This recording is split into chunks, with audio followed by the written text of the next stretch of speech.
কথায় বলে কোনো কিছু যদি কেউ মন থেকে চায় তাহলে সে জিনিস অর্জিত হয়েই থাকে। নবাবগঞ্জের শিবে পাত্ররও হলো ঠিক সেইভাবেই স্বপ্নপূরণ। অবশেষে সাক্ষাৎ পেলেন ফুটবলের রাজপুত্র লিওনেল মেসি। প্রসঙ্গত উল্লেখ্য, শনিবার কলকাতায় এসেছেন ফুটবলের রাজপুত্র। আর তাকে দেখতেই উপচে পড়া ভক্তদের ভিড় আর উচ্ছ্বাস ছিল চোখে পড়ার মতো। বিশৃঙ্খলা সৃষ্টি হয়েছে মেসি দর্শন ঘিরে যুব ভারতী ক্রীড়াঙ্গনে।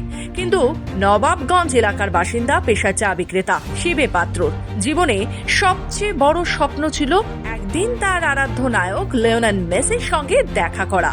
দীর্ঘ 20 বছর ধরে মেসির জন্য অগাধ ভালোবাসা ও পাগলামিতে মেতেছিলেন তিনি। প্রতি বছর মেসির জন্মদিনে কেক কেটে গরিবদের মধ্যে তা বিতরণ করতেন, বস্ত্র বিতরণ করতেন, উদযাপন করতেন লিওনেল মেসির জন্মদিন। তার বাড়ি থেকে দোকান সবই আর্জেন্টিনার জাতীয় দলের রঙে সাজানো। দেয়ালে টানানো মেসির শতাধিক ছবি, প্রতিটি কোণায় ফুটে উঠেছে ফুটবল প্রেম। অবশেষে 20 বছর পর সেই কঠিন অপেক্ষার অবসান ঘটেছে। সম্প্রতি এক আন্তর্জাতিক অনুষ্ঠানে উপস্থিত হয়ে লিওনেল মেসির হাতে নিজের বানানো মেসির প্রতিকৃতি ও ঘরের ছবি তুলে দেন শিবে। আর সেই মুহূর্তে তার স্বপ্ন সত্যি করে অটোগ্রাফ দেন মেসি।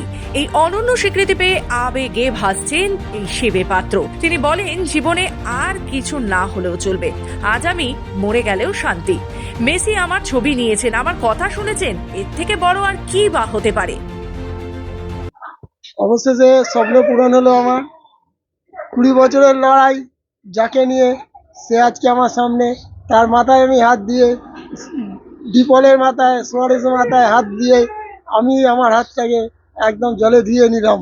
কথা হলো, আমি বলতে চাইছিলাম কিন্তু এতই ভিড় সবাই মিলে ছেড়ে ধরলো, যার জন্যে ও আমার যে ছিল মানে ওর ভাষায় বলতে যাচ্ছিল, তাকে আর বলতে সুযোগ দিল না।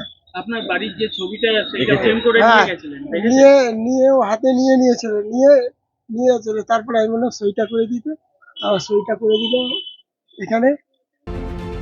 ভক্তদের মধ্যে বেঁচে থাকে, অনুপ্রাণিত হয় তারকারা। বিশৃঙ্খলা, অতি ভিড় সবকিছু পার করে নবাবগঞ্জের এই মেসি ভক্তর আজ সত্যি 20 বছরের অপেক্ষার অবসান ঘটল। হুগলি থেকে পল্লব ঘোষের রিপোর্ট, খবর বাংলা।